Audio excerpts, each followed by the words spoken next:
Dalam upaya mencegah peningkatan kasus penyakit ISPA yang merupakan dampak dari polusi udara, kampanye penggunaan masker pun kembali digencarkan. Sudah efektifkah langkah Kemenkes dalam mensosialisasikan penggunaan masker? Untuk membahasnya lebih lanjut, sudah ada juru bicara Kementerian Kesehatan Muhammad Syahril. Pak Syahril, terima kasih sudah berkenan bergabung di Berita Satu Siang. Pak, dampak polusi semakin banyak ya masyarakat yang terkena penyakit ISPA, Pak. Beberapa waktu lalu kemudian Menkes Pak Budi sempat menyarankan bahwa masyarakat untuk menggunakan masker kembali. Padahal kita belum lama nih Pak lepas dari pandemi. Apa kemudian langkah dari Kemenkes untuk menggencarkan kembali penggunaan masker ini Pak? Ya, terima kasih Bapak Indonesia ya. Jadi memang dengan kondisi polusi udara yang masuk tidak sehat, maka masker menjadi suatu kewajiban ya atau keharusan bagi kita. Karena masker ini yang standar memenuhi syarat itu betul-betul dia dapat memfiltrasi atau menyaring partikel-partikel ya yang 2,5 PM itu atau PM 2,5 hingga dia tidak masuk ke dalam saluran napas dan tidak terus ke saluran pembuluh darah. Nah, memang berbeda dengan kasus COVID ya. Kalau COVID adalah masker untuk mencegah virus ya, virus COVID pada saat itu. Nah, sekarang adalah masker untuk mencegah partikel-partikel udara yang sedang polusi yang tidak sehat agar tidak masuk ke saluran pernapasan dan dapat dicegah dengan itu. Nah, sehingga saat ini masker menjadi suatu kewajiban bagi kita selama memang polusi udara di DKI atau di Jabodetabek yang memang dikategorikan yang tidak sehat gitu Mbak Patricia.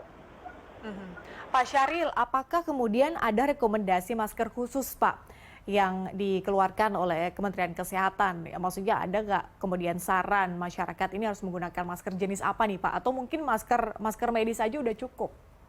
Jangan, jadi betul. Jadi masker ini kan ada tujuannya ya. Jadi masker yang diperuntukkan untuk menangkal polusi udara yang saat ini, kita merekomendasikan itu ada dua ya. Pertama adalah jenis KF94 dan KN95. Dan terakhir sebetulnya masker bedah ya.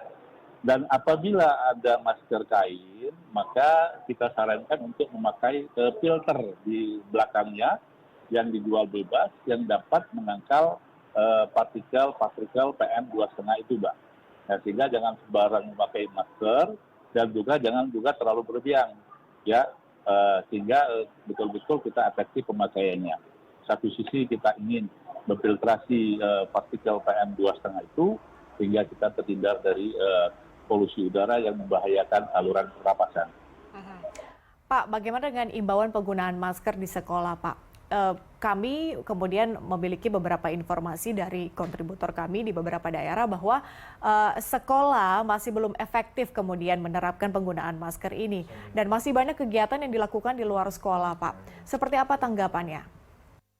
Ya, dengan dibentuknya Komite Penanggulangan Penyakit Respirasi dan Polusi Udara telah mengeluarkan rekomendasi ya kepada pemerintah yang harus dipublish ke seluruh masyarakat. Dalam kondisi saat ini, di mana kondisi terutama di Jabodetabek dan kategori polusi udara atau udara yang tidak sehat, maka masker menjadi kewajiban ya bagi kita semua, termasuk anak didik ya.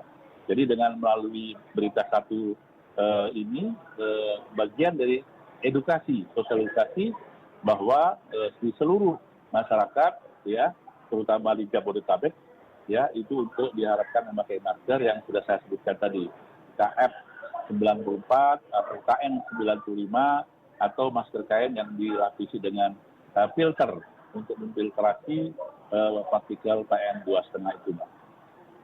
Dan, Pak, baik. Kita harapkan juga aktivitas di luar ya itu supaya dibatasi ya.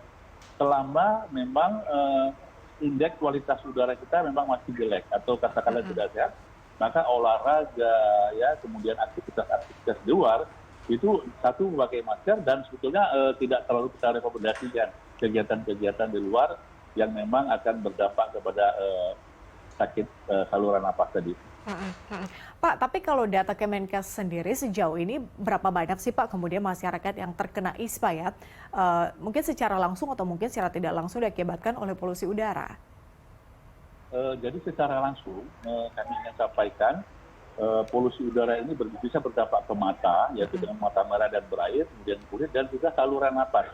Yang tadi disebutkan ISPA, infeksi saluran pernapasan akut yang paling banyak, tandanya adalah hidungnya pilek lah gitu ya, meler, kemudian ada batuk-batuk, dan juga disertai dengan sakit tenggorokan atau sakit menelan. Apabila hal ini terjadi, maka harus segera untuk dilakukan konsultasi atau pemeriksaan di dokter atau di fasilitas pelayanan kesehatan. Nah, data dari DKI sendiri itu sekitar 125.000, Pak, yang terakhir bulan Juli itu naik lagi. Nah, ini kalau dibanding dengan tahun 2022, 2021 dengan periode yang sama, bulan yang sama, terjadi kenaikan yang signifikan. Nah, artinya apa? Dampak polusi ini memang dirasakan oleh kita di Jabodetabek.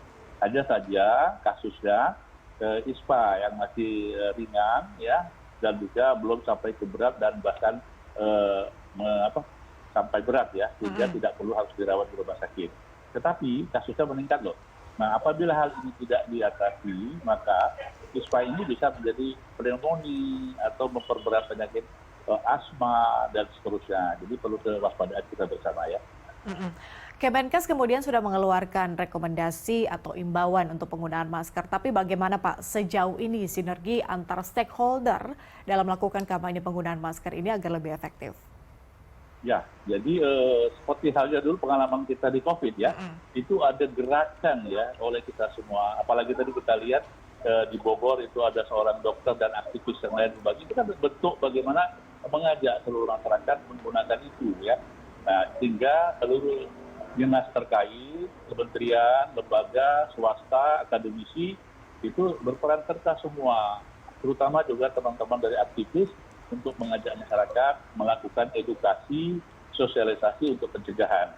Dan untuk Kementerian Kesehatan, apabila ada masyarakat yang sudah bergejala ISPA atau asma atau PPOK yang diperberat dengan kasus polusi ini, kita sudah menyiapkan sekitar 674 fasilitas pelayanan kesehatan di Jabodetabek, yaitu puskesmas dan rumah sakit. Dan semuanya pembiayaan dapat di-cover melalui Jaminan Kesehatan Nasional atau BPJS ya.